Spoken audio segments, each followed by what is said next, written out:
the theoretical philosophy is found to be a useless prop, or in a moment, the idealistic statue upon which the devotee has for years been laboring is shattered into fragments at his feet. Is there, then, no way of escape from pain and sorrow? Are there no means by which bonds of evil may be broken? Is permanent happiness, secure prosperity, and abiding peace a foolish dream?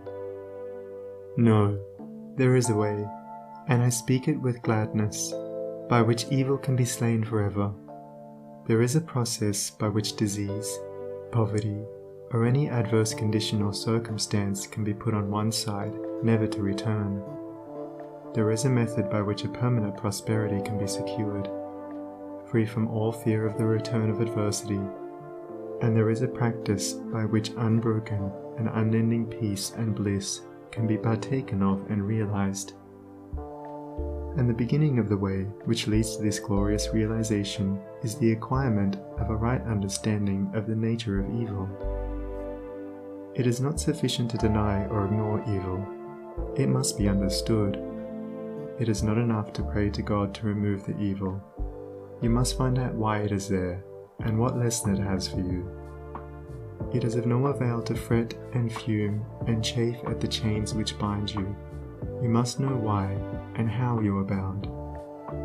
Therefore, reader, you must get outside yourself, and must begin to examine and understand yourself. You must cease to be a disobedient child in the school of experience, and must begin to learn, with humility and patience, the lessons that are set for your edification and ultimate perfection.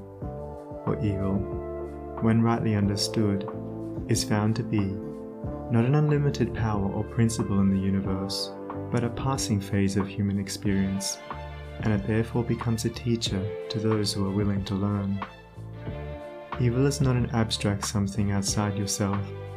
It is an experience in your own heart, and by patiently examining and rectifying your heart, you will be gradually led into the discovery of the origin and nature of evil, which will necessarily be followed by its complete eradication. All evil is corrective and remedial, and is therefore not permanent. It is rooted in ignorance of the true nature and relation of things, and so long as we remain in that state of ignorance, we remain subject to evil. There is no evil in the universe which is not the result of ignorance, and which would not, if we were ready and willing to learn its lesson, lead us to higher wisdom, and then vanish away. But men remain in evil, and it does not pass away, because men are not willing or prepared to learn the lesson which it came to teach them. I knew a child who, every night when its mother took it to bed, cried to be allowed to play with the candle, and one night, when the mother was off guard for a moment, the child took hold of the candle. The inevitable result followed, and the child never wished to play with the candle again. By its one foolish act it learned perfectly the lesson of obedience, and entered into the knowledge that fire burns. And this incident is a complete illustration of the nature, meaning, and ultimate result of all sin and evil. As the child suffered through its own ignorance of the real nature of fire, so older children suffer through their ignorance of the real nature of the things which they weep for and strive after, and which harm them when they are secured. The only difference being that in the latter case, the ignorance and evil are more deeply rooted and obscure.